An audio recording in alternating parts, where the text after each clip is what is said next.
Hola, mi nombre es Mariluz Ibáñez, soy enfermera especialista en salud mental y trabajo en el servicio de salud mental del Hospital Dr. Negrín. Vamos a hablar sobre los hábitos que cuidan la salud mental.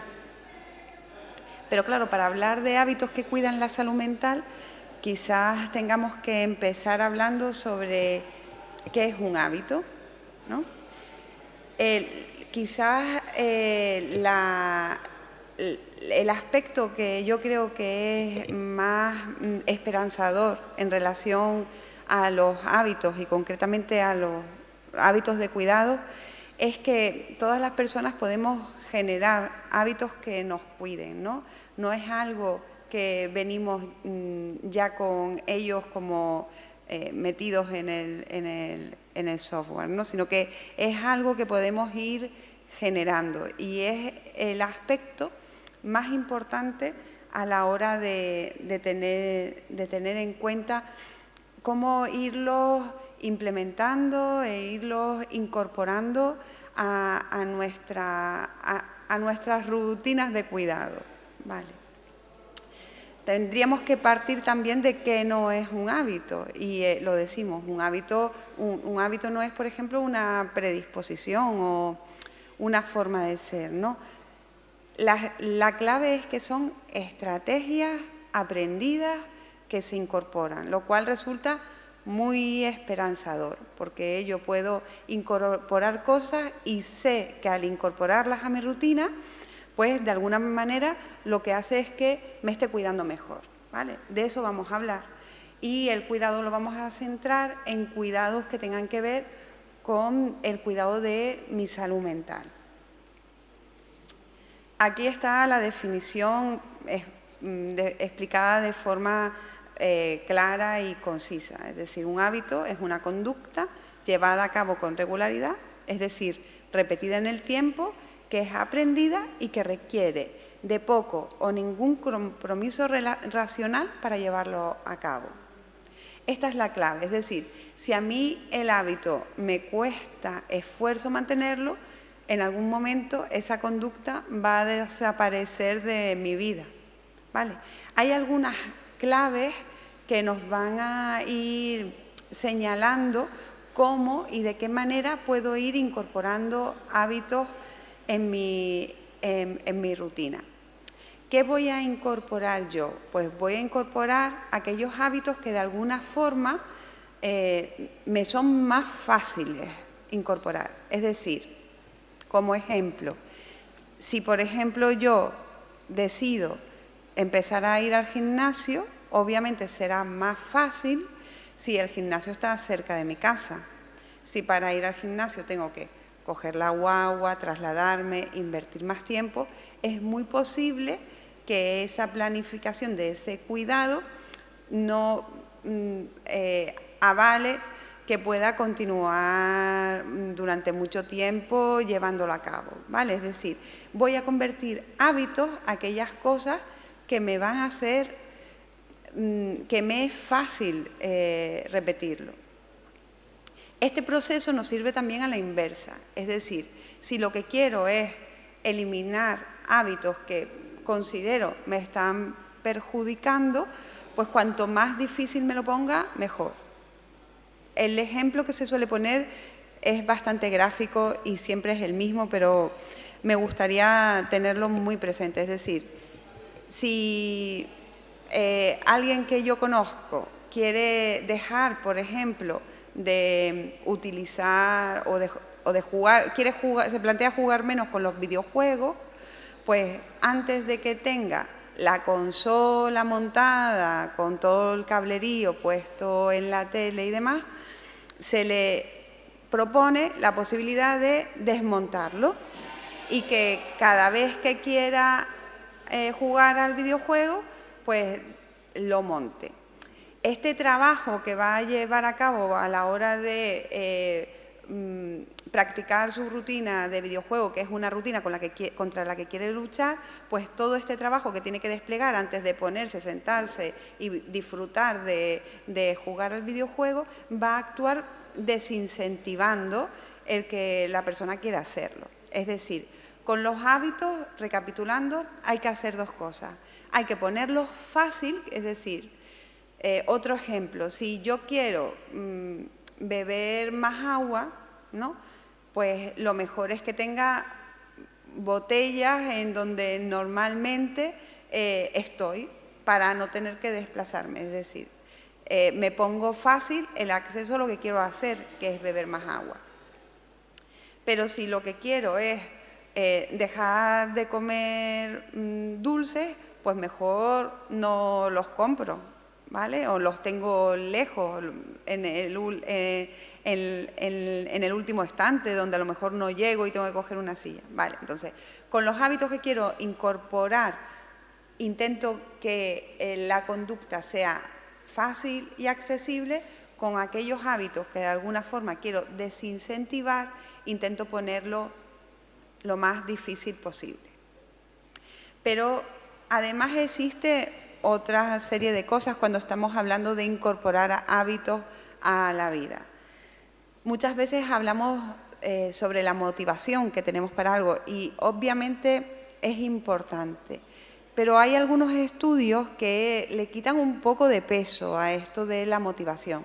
Es verdad que cuando más motivado esté es mejor, pero hay algunos elementos que son fundamentales y les comparto con ustedes y les cuento un estudio porque me parece súper gráfico. Se decidió hacer 3 grupos con personas que querían iniciarse en la práctica deportiva, por ejemplo. Y entonces al primero pues se les apoyó, se les dio un golpecito en la espalda, se les dijo que bien que iban a empezar el deporte y se aplaudió de alguna forma, se reforzó esa idea. En segundo lugar, con otro grupo de personas, lo que se hizo fue explicarle todos los, además de reforzarle, ¿no? Lo mismo que se había hecho con el primero, se hizo con el segundo, se les reforzó mucho y además se les enfocó a tener más conocimiento sobre los motivos por los cuales el deporte puede ser bueno para la vida de las personas, ¿no? Se les habló del efecto que el deporte iba a tener en sus cuerpos, cómo iban a mejorar a nivel de funcionalidad, qué le iba a pasar a sus articulaciones, qué le iba a pasar a sus pulmones. Vale. Y en tercer lugar, se hizo lo mismo que con los 2 grupos anteriores,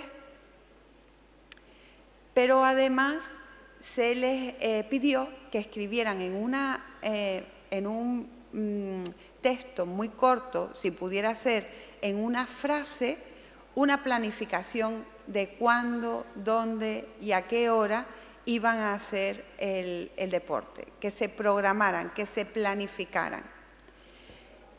El grupo de personas del grupo 1 y del grupo 2, al tiempo pertenecían en el hábito en torno a un 34% de personas con respecto al primer grupo, un poquito más, un 38 y pico % de personas que pertenecían al tercer grupo, y sin embargo en aquellas personas que habían planificado, pues la adherencia al hábito de hacer deporte llegaba incluso al 70% de las personas de este grupo. Es decir, con respecto a los hábitos y de forma como muy esquemática, tengo que ponerme muy fácil aquello que quiero incluir en mi vida, tengo que ponerme muy difícil aquello que quiero sacar de mi vida y además tengo que introducir un tercer elemento que es planificar, poner en palabras el plan necesario para llevar a cabo aquellos hábitos que quiero incluir en mi vida. Vale. Una vez dejado claro lo que es un hábito, cómo incorporarlo y de alguna manera también cómo fomentar permanecer en ello, pues vamos a continuar. ¿Qué tipos de hábitos encontramos? Pues evidentemente hay hábitos que afectan al cuerpo, ¿no? Hemos estado poniendo algunos ejemplos que tienen que ver con beber agua, con hacer ejercicio. Evidentemente no somos, la salud mental no solamente va a depender de cuestiones que tengan que ver con las emociones, los sentimientos, sino que somos una unidad, nuestra perspectiva es holística, las personas son en sí una unidad y la distinción esta de mente y cuerpo, la verdad es que no resulta nada práctica. Lo que tenemos que entender es que aquellos hábitos que de alguna forma van a mejorar y ser beneficiosos para nuestro cuerpo, evidentemente van a tener también un beneficio a nivel mental. El ejemplo más claro y que está demostradísimo es el ejercicio físico, por ejemplo, ¿no? Pero también los hábitos del ámbito social actúan recargando, son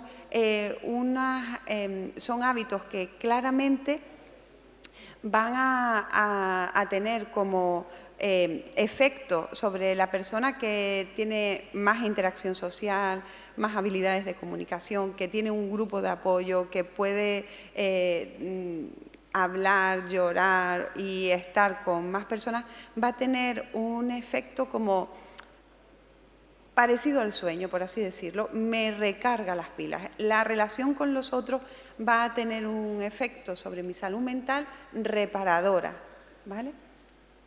Evidentemente ya hay hábitos que pueden estar más centrados en prácticas concretas que han resultado efectivas, como por ejemplo el mindfulness, ¿no? Se sabe que meditar o incluir a lo largo de mi día algunos minutos dedicados a la meditación también resulta reparador y sobre todo funciona en aquellas situaciones que puedan resultarnos muy estresantes. Es decir, es una herramienta útil a implementar, sobre todo en las personas que sufren por motivos de estrés. Está claro que tiene el mismo efecto que los hábitos recreativos o de ocio, ¿no? Es decir, aquellas cosas con las que yo disfruto, soy capaz de no solamente evadirme, sino también dar sentido y significado a mi vida, ¿vale? Serían, no solamente, yo incluiría aquí solamente hábitos recreativos de ocio, ¿no? Sino también todos aquellos hábitos que hagan que mi vida de alguna forma tenga sentido, ¿no?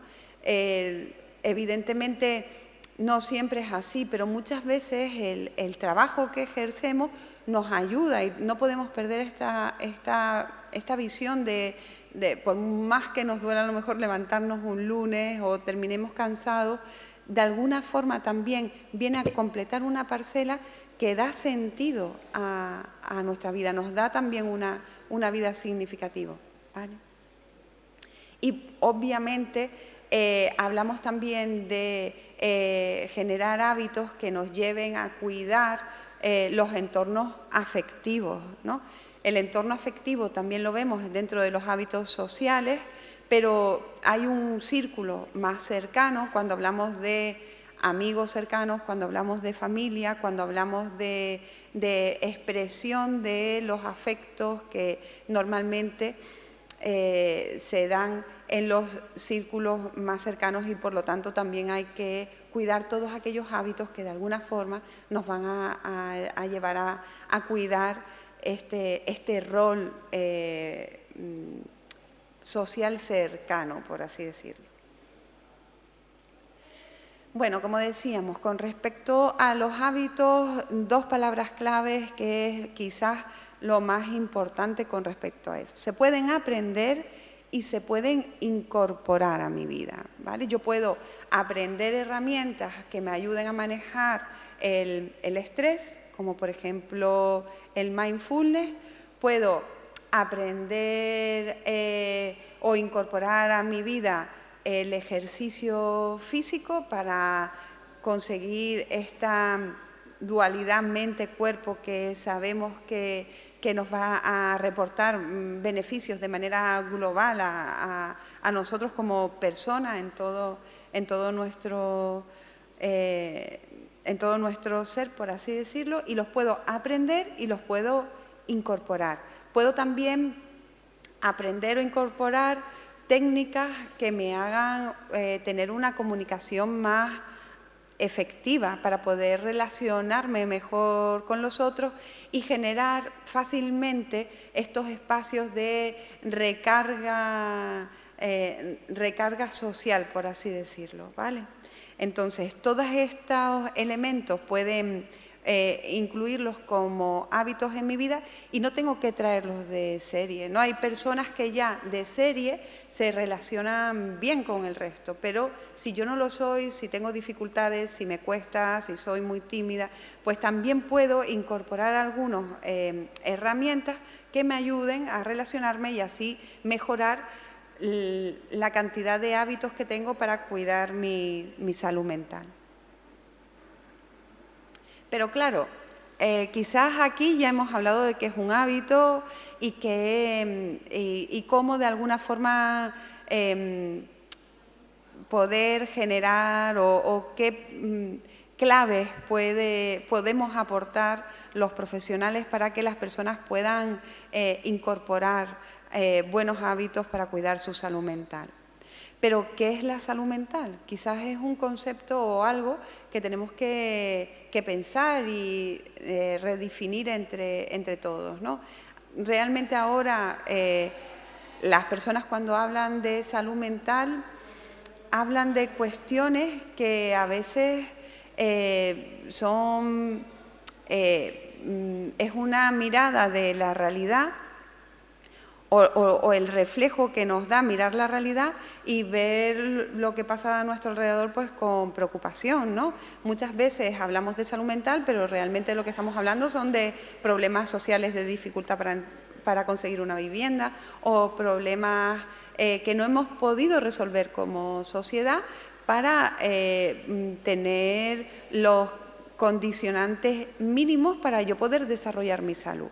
Entonces, mi planteamiento y la cuestión que yo les dejo es, ¿realmente todo lo que hablamos cuando hablamos de salud mental se resuelve a través de mejorando mis herramientas para afrontar o no? ¿O tendría que darse un cambio social realmente, ¿no? Esto sería un poco el debate, ¿no? Si yo no puedo acceder a una vivienda, evidentemente mi salud mental se va a ver afectada, pero ¿se soluciona mejorando mis habilidades de comunicación o haciendo mindfulness? Pues seguramente no. Se solucionará pues haciendo valer mis derechos sociales, ¿no? Entonces, me parece un planteamiento que es importante traer aquí porque no todo se arregla adaptándonos.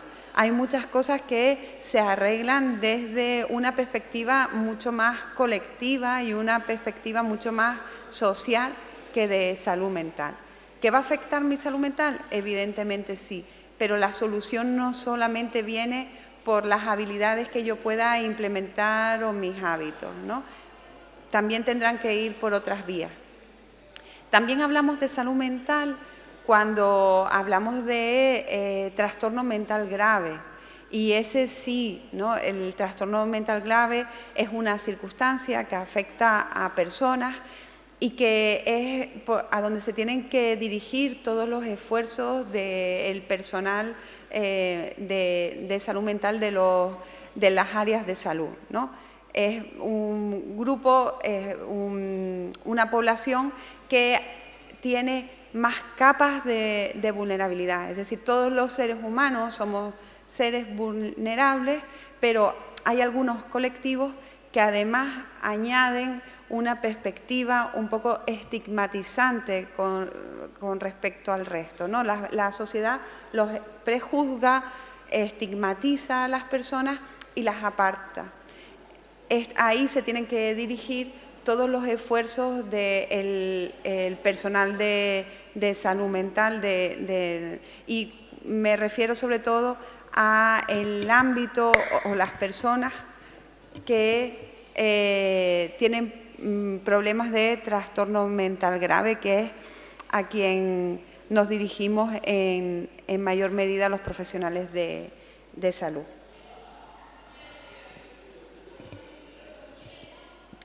Evidentemente, la salud mental, cuando hablamos de salud en términos generales, no solo es ausencia de enfermedad, ¿no? Es una disposición de afrontar lo que me pasa, ¿no? Es realmente lo que pone esta frase, es decir, es el estado de bienestar por medio del cual los individuos reconocen sus habilidades, son capaces de hacer frente al estrés normal de la vida, trabajar de forma productiva y fructífera y contribuir a sus comunidades. Hay muchas críticas sobre esta definición de la OMS porque dice que es una definición muy productivista, ¿no? Es como yo tengo salud mental cuando sirvo a la sociedad solamente. Se lo comento porque es una crítica que se hace con la que cada vez hay más personas alineadas y quizás nos lleva a hacer pensar que es necesario redefinir algo más ese concepto de salud mental.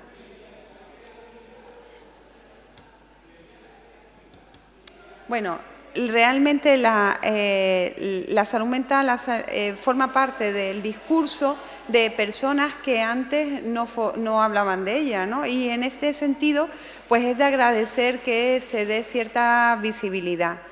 Pero por eso aquí está esta imagen, ¿no? de esta gimnasta que, bueno, pues no puede haber más experiencia de éxito en alguien que yo creo que es la persona que acumula más medallas de oro de su disciplina, ¿no? de toda la historia. Pues evidentemente alguien así también sufre algún tipo puede llegar a sufrir algún tipo de trastorno de salud mental y se agradece que de alguna forma estas personas a las que consideramos pues exitosas, entre comillas, visibilicen el problema de salud mental.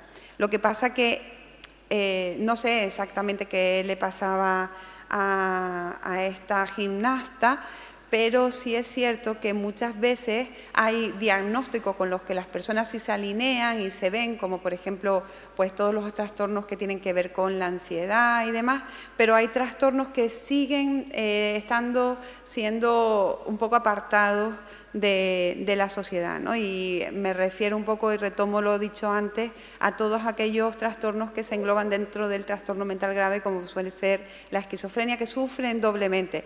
Sufren por la dureza de los brotes de la enfermedad, pero también sufren por el señalamiento que la sociedad hace y los medios de comunicación hacen de cómo hacen uso de ese diagnóstico, ¿vale? Entendiendo que la enfermedad, pues, si bien es verdad que tiene unas manifestaciones muy graves, estas manifestaciones son episódicas y responden a los tratamientos, ¿no? Pero la marca y el descrédito que provoca sobre las personas con trastorno mental grave, el estigma es permanente. Bien, para hablar de salud mental también es necesario a veces hablar de calidad de vida, ¿no? La calidad de vida también es un concepto que se usa de manera muy aleatoria, haciendo referencia pues muchas veces a conceptos que están muy claros en la cabeza de cada uno, ¿no? Yo cuando hablo de calidad de vida mía, seguramente no es igual a la calidad de vida de nadie de los que me estén escuchando, o podemos convenir que hay algunos aspectos que son como, si podríamos consensuar que hablamos de lo mismo, pero en general, pues seguramente para mí la calidad de vida, si yo tengo un esguince, no se me ve tan afectada como si fuera un jugador de fútbol profesional. Evidentemente no va a tener una consecuencia sobre mi calidad de vida porque yo me dedico a otra cosa y mi vida resulta significativo en otros ámbitos, ¿no? Entonces, eso hay que tenerlo en cuenta. Cuando hablamos de calidad de vida, el concepto es muy de cada uno, ¿vale? Y no se refiere exclusivamente a un ámbito, a una dimensión. El concepto de calidad de vida es multidimensional, afecta a un montón de circunstancias de la vida. Evidentemente, a lo que decíamos antes, a tener una vida significativa, a tener un desarrollo personal, ¿no? O a tener capacidad de autodeterminación, de elegir por mí. Muchas veces centramos el concepto de calidad de vida en tener salud, pero realmente es como todo, ¿no? No nos damos cuenta de cómo valoramos algo hasta que lo perdemos, ¿no? Y aquellas personas que en algún momento dado se han visto privados de su capacidad de autodeterminación, sí pueden dar fe de cómo esta dificultad o el no dejar que se autodeterminen puede afectar a su perspectiva de sí mismo como personas, ¿no?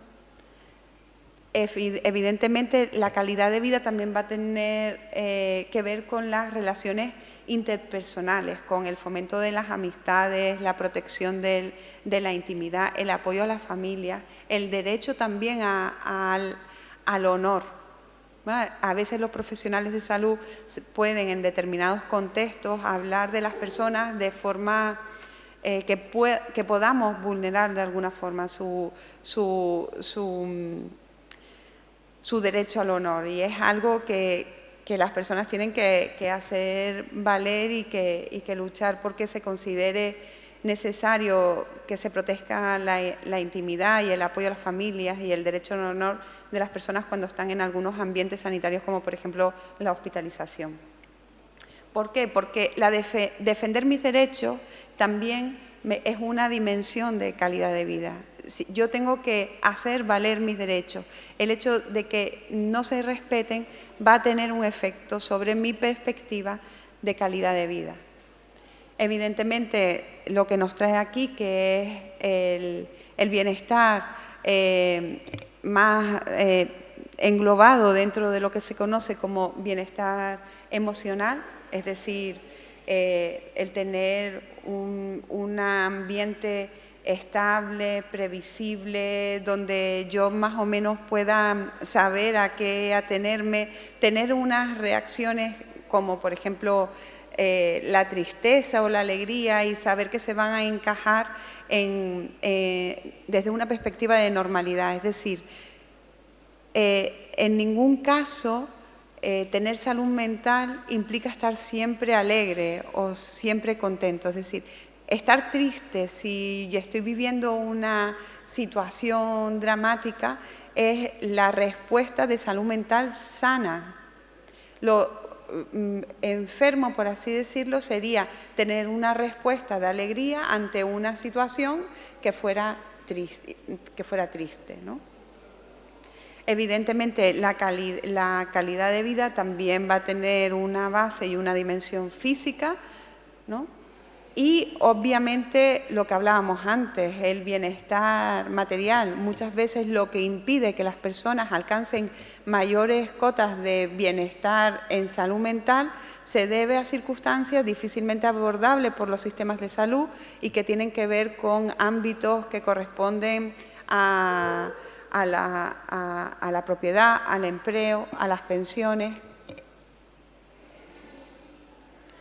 Bueno, en cualquier caso, y ante unas circunstancias que lo que venga a percibir yo como individuo sea que me amenaza, lo más importante, y como ya estamos terminando, es parar, para tomar conciencia de dónde está el problema, dónde está la amenaza, qué es lo que tengo que hacer para poder hacerle frente. Si es una cuestión que me tiene que llevar a mí a exigir o demandar que se revisen si se están protegiendo mis derechos o no, o si por el contrario lo que tengo que hacer es mejorar mi nivel de habilidades o herramientas para afrontar una determinada situación. Esto no se da, este momento de reflexión no se da si no paramos. Hay que tener claro que hay determinadas gafas que nos llevan a distorsionar la realidad. ¿no?, de lo que me pasa. Y con ellos también es necesario de alguna forma identificarlo, ¿no? Hay muchas veces que siempre que valoramos una situación le podemos poner palabras que no nos ayudan mucho, como por ejemplo, siempre pasa lo mismo, o nunca voy a salir de esta. Esto de alguna forma nos distorsiona la imagen. A veces para poder llegar a estas conclusiones, advertir de alguna forma estas ideas o elementos que están siendo poco objetivos y que nos ayudan poco, sí podemos necesitar puntualmente la ayuda de un profesional, pero todo dependerá del tiempo que llevamos así y de la gravedad de las consecuencias de llevar así tiempo. En principio, si forma parte de nuestra forma de afrontar las circunstancias adversas, pues lo normal es que podamos corregirlo pasado un espacio de tiempo corto y ayudado por las cosas que nos han servido hasta ese momento. Es decir, pues seguramente el compartir a lo mejor el problema con algún familiar, algún amigo, nos ayuda a perfilar o identificar o cambiar estas distorsiones. Lo que veníamos diciendo antes también, las relaciones sociales saludables, ¿no? Pues como fuerza, como elemento fuerte que nos permite tener una red de apoyo que nos pueda servir pues simplemente como desahogo, para darnos otra perspectiva del problema que estemos sufriendo o para distraernos en determinadas ocasiones de unas circunstancias adversas. Es decir, siempre la relación, las redes del apoyo, el contacto con los demás van a ser una garantía de buen hábito de salud y para cuidar la salud mental. Mejorar todas aquellas habilidades que nos ayuden a comunicarnos mejor. La comunicación es un proceso difícil donde interviene la persona que dice el mensaje. Yo, cuando recibo el mensaje, no siempre entiendo lo mismo que la persona ha querido decir, y hay habilidades de comunicación que puedo ir incorporando a mi vida y a mis hábitos que sirven para descifrar mejor ese mensaje. Es decir, que la comunicación pueda ser efectiva, que haya menos distorsiones y que por lo tanto pueda extraer más beneficio de ese proceso comunicacional.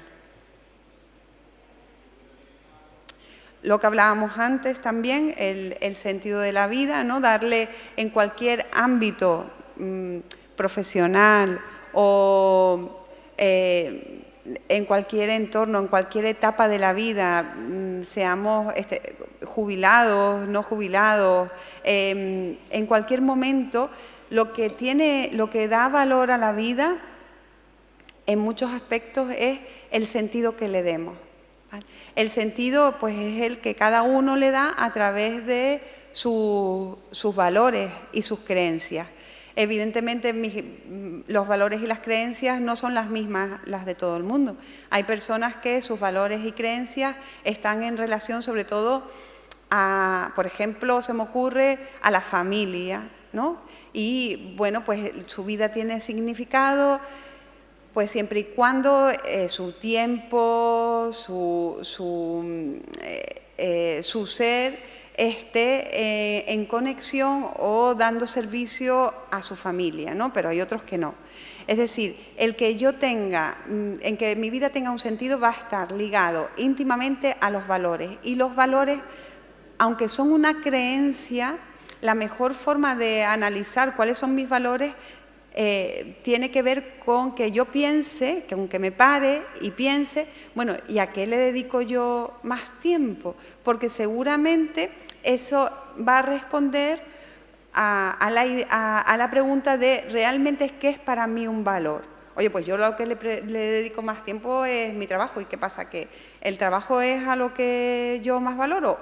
o a lo mejor la consecuencia del trabajo y a lo mejor lo que más valoro es el dinero, o no, yo le dedico mucho más tiempo a mis hijos, pues el valor es mis hijos. Entonces, de alguna forma, establecer este sentido de la vida a través de los valores es lo que me va a hacer a mí conocerme mejor realmente y saber qué tengo que hacer para alcanzar esa vida significativa que va a ser la que de alguna forma cuide o me dé esa perspectiva de bienestar que va a hacer que cuide mejor mi salud mental. Bueno, en este sentido también es importante tener la experiencia de alcanzar logros y metas. Evidentemente, el poder tener esa experiencia exitosa, por así decirlo, va a hacer que mi salud mental también se vea más apoyada, más saludable. Y todos aquellos ámbitos que generen autocuidado, en los que yo pueda sentir que cuido de mí, van a generar un hábito cuidadoso con nuestra salud mental. Por último, si es verdad que las circunstancias de la vida sean muy adversas y todos estos, el trabajo que hemos desarrollado para generar algunos de estos hábitos, el que cada uno piense que tiene que desarrollar o implementar más, no resulta efectivo, es necesario pedir ayuda. Y nada, hasta aquí, muchas gracias por la atención.